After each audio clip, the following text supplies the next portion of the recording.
m'attend devant cette photo dans ton lit. Il n'est pas fou, il y croit c'est tout. Il la voit partout, il est en debout.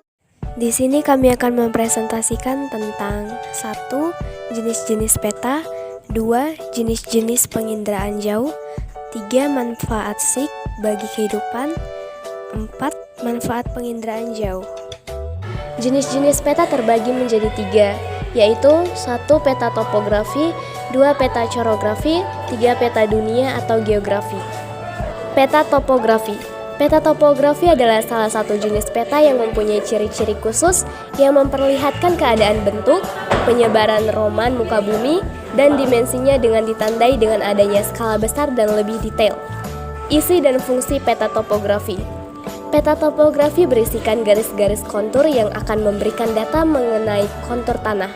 Peta topografi dibuat untuk memberikan data tentang keberadaan, lokasi, serta juga jarak seperti lokasi penduduk, rute perjalanan, serta komunikasi. Bagaimana membaca peta topografi? Cara membaca peta topografi untuk mengetahui ketinggian suatu wilayah, yaitu dengan mengamati titik ketinggian yang ada di peta melalui garis konturnya. Informasi ketinggian juga dapat diketahui dengan melihat notasi ketinggian pada garis kontur dalam peta topografi. Skala peta topografi. Peta topografi termasuk peta umum yang memiliki skala besar, yaitu skala 1:5000 hingga 1:250.000. Peta chorografi. Peta chorografi adalah peta yang menggambarkan seluruh atau sebagian permukaan bumi dengan skala lebih kecil antara 1:250.000 sampai 1:1 juta. Contoh peta ini adalah atlas yang biasanya sering kita temui di sekolah. Fungsi peta ini adalah untuk menggambarkan daerah yang luas, misalnya provinsi, negara, bahkan dunia. Fungsi peta chorografi. Fungsi peta ini adalah untuk menggambarkan daerah yang luas, misalnya provinsi, negara, bahkan dunia.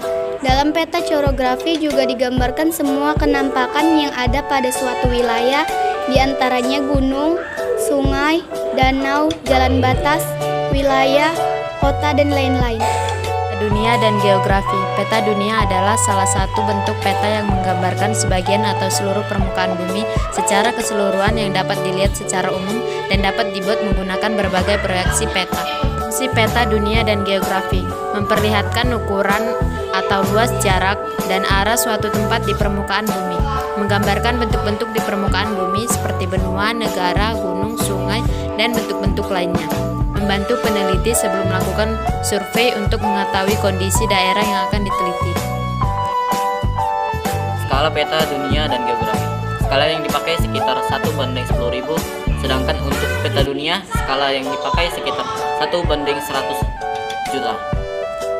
Jenis-jenis penginderaan jauh. 1. Penginderaan inframerah atau infrared atau sensing. 2. Penginderaan gelombang mikro atau microwave sensing. 3. Penginderaan sonar atau sonar sensing. Penginderaan inframerah atau infrared sensing. Penginderaan inframerah memberikan banyak keuntungan dibandingkan foto udara.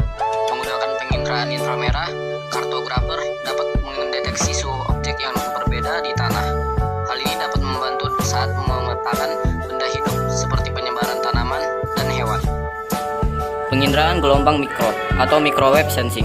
Penginderaan jauh gelombang mikro merupakan penginderaan jauh yang memanfaatkan gelombang elektromagnetik pada julat panjang gelombang mikro atau microwave, yaitu berkisar antara 1 mm sampai 1 meter. Seperti jenis yang lainnya, penginderaan jauh gelombang mikro dapat dibagi ke dalam sistem pasif dan aktif. Inderaan sonar atau sonar sensing. Dengan mengukur waktu yang dibutuhkan untuk gelombang suara ini untuk melakukan perjalanan menuju objek, memantau dari itu, dan kemudian kembali adalah mungkin untuk menghitung jarak. Penginderaan sonar digunakan dalam air. Manfaat penginderaan jauh.